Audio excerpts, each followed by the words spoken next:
Welcome to the Convo by Design Icon Registry induction episode for December 2025. This is it, the last one for the year. And it's apropos because the inductees for this is a special episode. They're all special, but this one pulls on some heartstrings. In this episode of the Convo by Design Icon Registry, you are going to hear from the inductees, Ron Woodson and Jamie Rummerfield, formerly of Woodson and Rummerfield's House of Design. And now they have gone off and they each do their own thing. And the episode that you're going to hear today in celebration of Ron and Jamie was moderated by Christine Anderson. Christine Anderson was, for those who don't know her, was a remarkable fixture in the Southern California design and architecture community. She was extraordinary, and she was a fixture, really. She was everywhere, and everyone knew her, everyone loved her, everyone loved working with her, and she and I collaborated on a number of projects. This was the first time that I ever handed over the microphone for someone else to do an interview on Convo by Design and host the conversation. And it was spectacular. And it was also the first time that I got to meet Ron and Jamie. So I think it's just fitting because in this episode, Christine Anderson sits down with Jamie Rummerfield and Ron Woodson of Woodson and Rummerfield's House of Design. The duo discuss their signature approach to interiors, melding the opulence of old Hollywood with sleek modern sensibilities for a discerning clientele. They share stories from celebrity projects, the thrill of collecting one-of-a-kind pieces, and lessons learned from running a showroom on La Cienega. Jamie and Ron also discuss their nonprofit foundation, SIA, Save Iconic Architecture, and their projects. It basically dedicated to preserving Southern California's iconic architecture. And again, this was recorded, I don't remember exactly. I want to say it was maybe 2016, 2017, right around there. And just extraordinary. It might have been before that, actually. I'm going to have to go look. I'll get back to you. Anyway, enjoy this conversation with our newly inducted icons on the Icon Registry, Jamie Rummerfield and Ron Woodson. And you're going to hear all about it right after this from the Convo by Design Icon Registry sponsor partner, Pacific Sales. If you've listened to the show for any amount of time, you've heard me say this, that the most important word in the design industry is service. Product is important, price is important, selection is important, but stellar service is the premier idea that can make all the difference in the success of a project, any project. How design professionals like you demand great service and your favorite brands in one place with expert, knowledgeable, and non-commission sales professionals. It's really important. It means that their only incentive is your satisfaction. Pacific Sales, Kitchen and Home, a Best Buy company, has just that with over 60 years of experience in Southern California. Pacific Sales is your destination for exploration, advice, and inspiration. Now, you have the Pacific Sales Kitchen and Home team to help you and offer their Pro Rewards program, which is a trade program unlike any you have experienced before. Earn 3% in Best Buy gift cards, e-gift cards, or 2.5% in rewards checks for every qualified and delivered sale. In addition to special trade pricing, exclusive offers, access to exclusive special events, and so much more than I could possibly tell you about here. And the cherry on top is access to exclusive builder trade incentives from top brands and the stellar service, again, from a company that has been serving the industry for over 60 years. Terms and conditions apply to the Pro Rewards program and builder trade incentives. So visit a Pacific Sales expert at a showroom today for full details and to learn how you can unlock additional savings and benefits. Don't miss out on the opportunity to work with the best of the best. Visit Pacific Sales Kitchen and Home today and elevate your projects to new heights. Well, we're talking with Ron Woodson and Jamie Rummerfield today. Welcome. Thanks for coming to Convo by Design. You're recognized for very high-style interiors that tell a very memorable story by pairing noteworthy pieces and textiles with fashion and preservation. That's a big mission. You've been featured in over 50 magazines. I'm seeing some of them now behind you, both lifestyle and also design, which is really great. And I wanted to ask you a couple questions about your success right now, because you've got this reputation for creating interiors that kind of combine Hollywood opulence with sleek modernity. And I wonder how you do that. You've kind of brought Hollywood Regency back into the modern age. Tell me about how you've kind of accomplished that and your influences. Well, Jamie and I both are from Los Angeles, so Hollywood is in our DNA. And, you know, a lot of designers come to Los Angeles and claim to be Hollywood designers, but you really have to be from here to really pull off what we do and to really be entrenched. I mean, you can get schooling from it and you can read books all you want, but we've lived it. Yeah. So it really is truly a part of who we are. I would say Hollywood Regency has always been there. Has always been there. So it's not, and it still is there, and it's a signature style of a bygone era of Hollywood that is really important to us. And you obviously have kind of a twist on it, which is fun. It's a very fresh style. It's very much your own. It's highly original. And it seems that it's quite in demand, too, which is great. Yes. So is there a philosophy you have about that where you think, okay, let's twist this a little bit out of the box here? Well, we don't want our projects to be a time capsule. So, we're very fashion forward. Our clients are extremely fashion forward, and they seek us out for that. They know when you sign up with us, you're going to have some bold, opulent, beautiful interiors. Right. So if you're searching for the neutrals and just sort of average and mundane, that's not going to happen. And that wouldn't be any fun for you anyway. No. You wouldn't want that client. Exactly. It's a two-way street. And, when it comes to Regency or any Hollywood style of that matter, we're influenced by the bygone eras of old Hollywood, the 20s, the 30s, the 40s of film and film set design, which is really a big part of our influencers. And to carry that torch forward is really important to us, but we have to bring it into the 21st century, so modern day context is really important as well. Sure, but I love the reference to the 40s films and the music. I can imagine that. And it's like set design, sort of on a modern scale. And, giving you a bit of history, Jamie and I'm a third generation Angelino. My father was a pretty famous jazz musician. So from a very early age... He's being really modest, by the way. I'm about to ask you who. I was going in and out of, major celebrities' homes. So I thought everyone lived an opulent life like that. Of course. So it was a no-brainer for me to have this aesthetic that was a bit over the top and glamorous. And I'm happy with it. Sure. Well, you kind of grew up. That's your inspiration and your familiarity, which is great. And what about you, Jamie? On both my parents' side, they're native Angelinos as well. And my mother's family goes back 7 generations, like pioneers to Los Angeles. And there's quite a legacy and history here for us as well.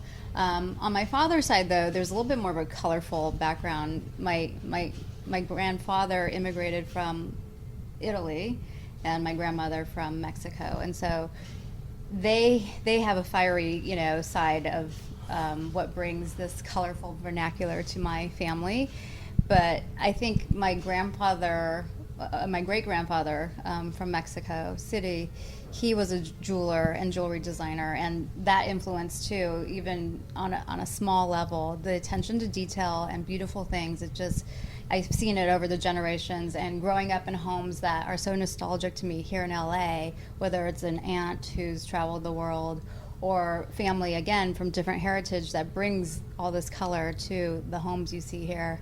that's what's created this culture and our influences for sure when it comes to Hollywood and Los Angeles. Well, that and brings why up, we work so well together. that was my next question is, Yeah. you clearly, work very well together and you have very similar aesthetics and I can see why you're a very good team. Do you have moments where you have a very distinctly different idea than Ron, and if that's the case or vice versa, how do you deal with that? Very rarely is it distinctively different. Right. Now, what may happen is Jamie may have an idea or I have an idea, and we both will take a look at it and we'll expand upon it. Yeah. So we're never the type that will look at one another and say, "Ooh, no, Like, I don't." what are you talking about? Oh, that's lucky. That's never- wonderful. Good, that great. Never Great, ever great, great. happens. A beautiful balance of a Right. relationship, and it's that old adage that 1 + 1 = 3. When we're together, we're our own entity, aside from ourselves. And Right. so, when I say, "Hey, look at this, Ron. What do you think of this?" and he says, "Yeah," and how about this? So it goes from this level, and it keeps going this up to. So you really build upon each other's talents, do. basically, and co-inspire each and other, we which hold is each great. other to a standard of excellence as well. So Sure. it's a good partnership. Now, did you work together at a design firm before you started your own?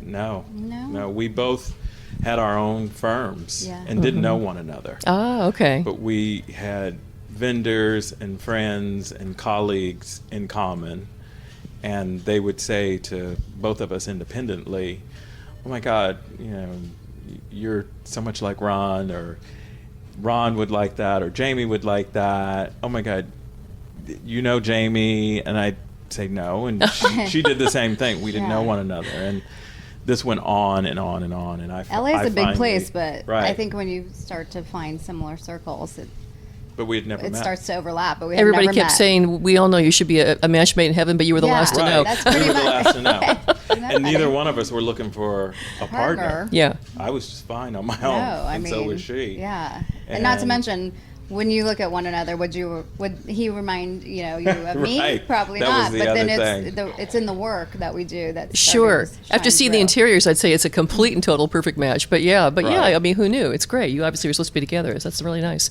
Now, you work on a lot of celebrity homes, some really wonderful estates.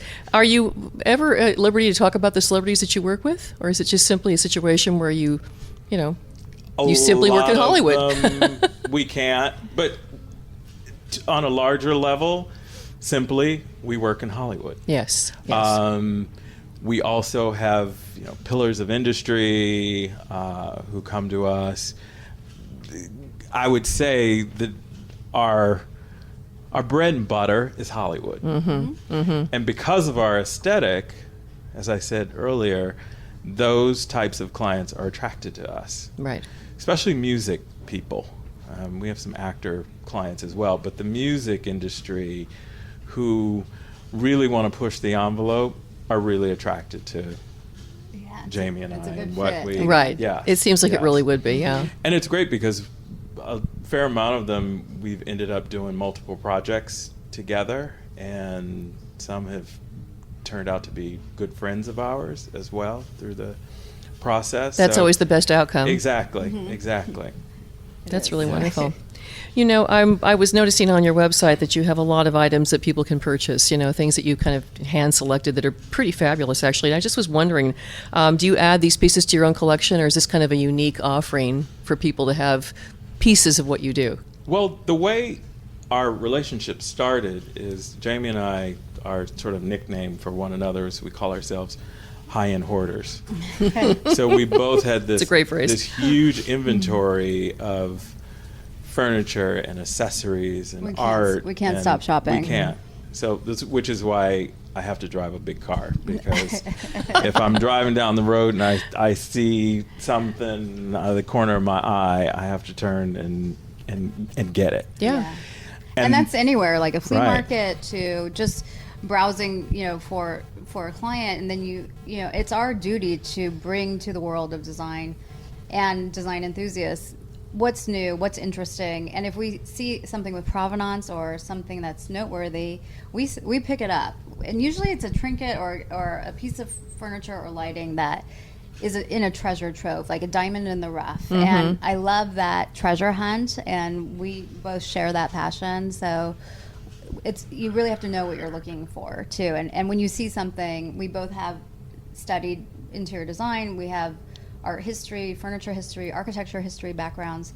And so it's easy to find something that maybe other people have passed up, but it's about a certain signature or a certain, craft or creative thing that someone has made that you can recognize. And I would think that would be half the fun, really, are finding those things that you have a really trained eye where you know it's fantastic, and somebody else might think it's just junk on the corner of the road, but the joy would be that you know it's going to be spectacular, Right, or it's a that's centerpiece. the fun of it. And with that, we had a showroom for 5 years on La Cienega, which was a lot of fun. It was our own incubator.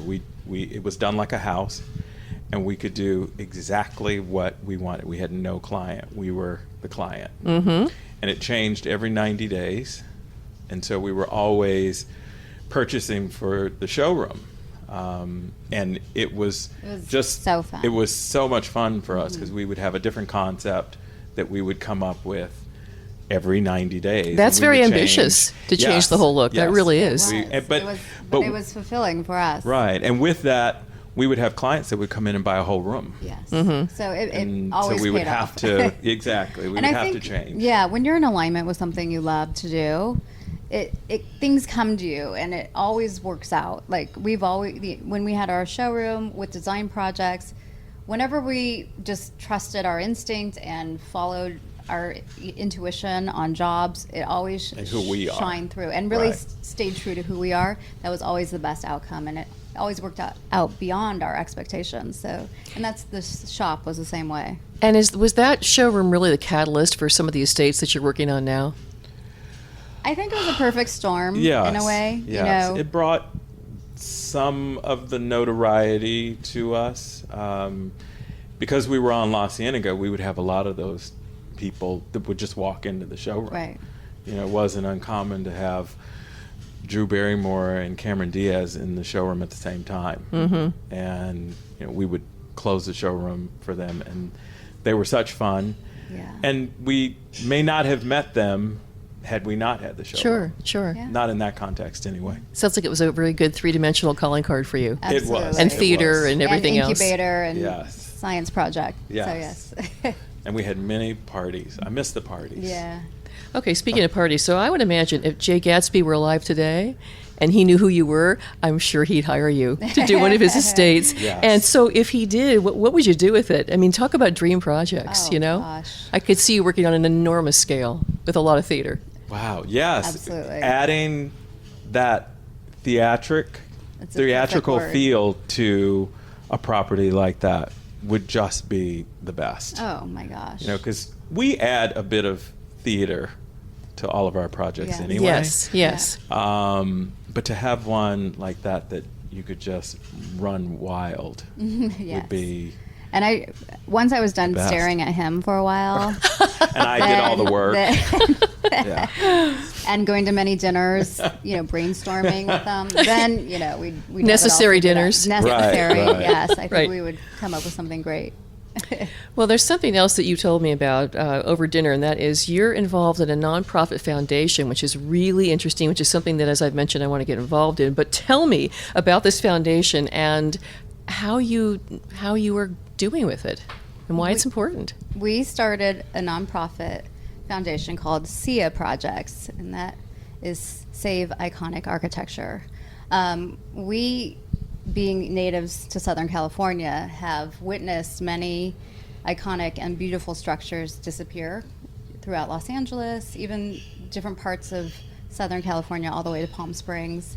And as voices of the architecture and design community, we definitely can be more involved, and we want to be a voice for our community and other fellow enthusiasts who can make a difference. And we're going to put a spotlight on different properties that are very noteworthy, that have either been forgotten about or are not protected by our cities and should be, and most of all, preserve them. And so we are working on a campaign for a preservation house concept to to go viral and get many people of our community involved. Are there any properties offhand you can mention that are in danger right now that that have struck you as something that you need to go after and preserve?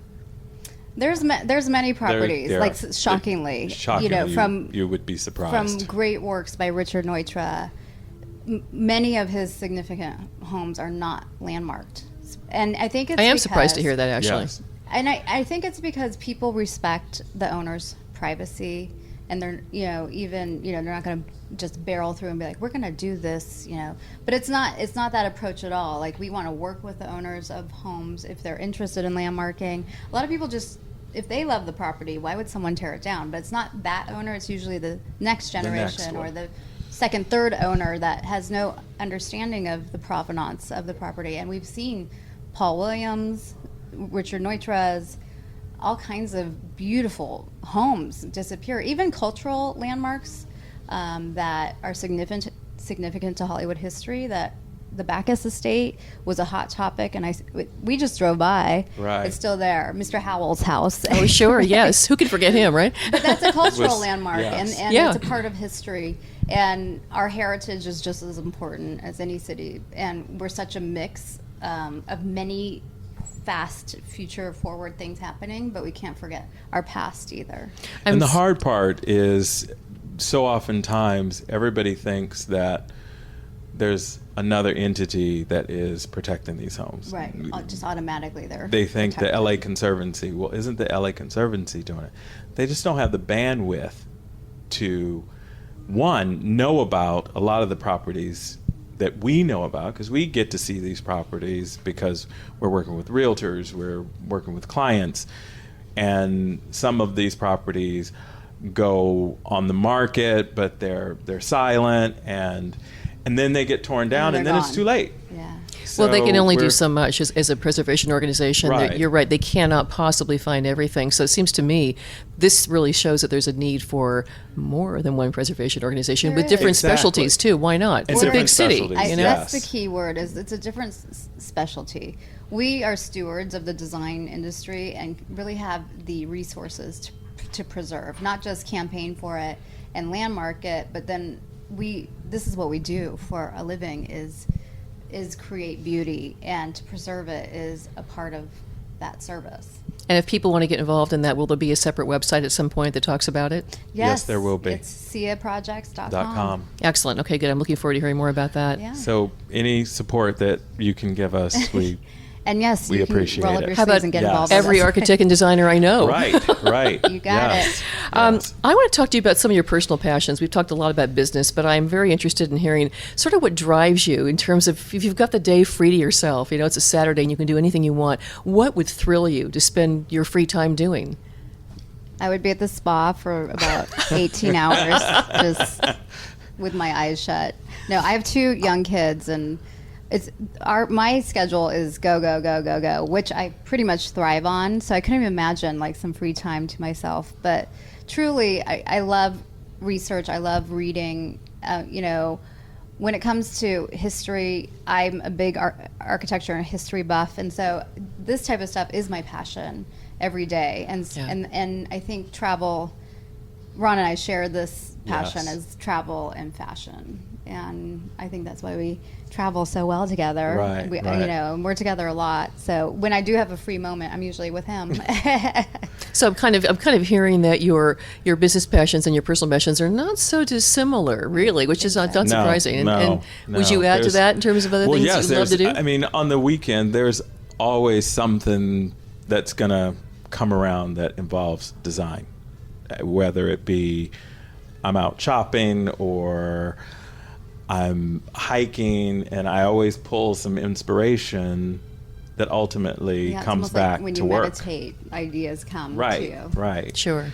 So I'm very outdoorsy, so I spend a fair amount of time outdoors, and With a fur coat on, usually, though. I mean, Yeah, that's important today. Yeah. yes. and I love being at home. I love my surroundings, and I'm a bit of a loner also, lot of people don't know that. I'm actually jealous of that. That's probably how I'd you like to be a recharge. runner. Yes.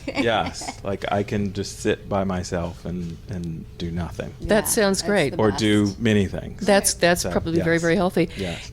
Everybody, it seems, in the design world at some point or another has got a furniture line coming out or a product line or textiles. So I have to ask you, is there something you haven't mentioned that might be coming down the pike, or are you aiming towards that?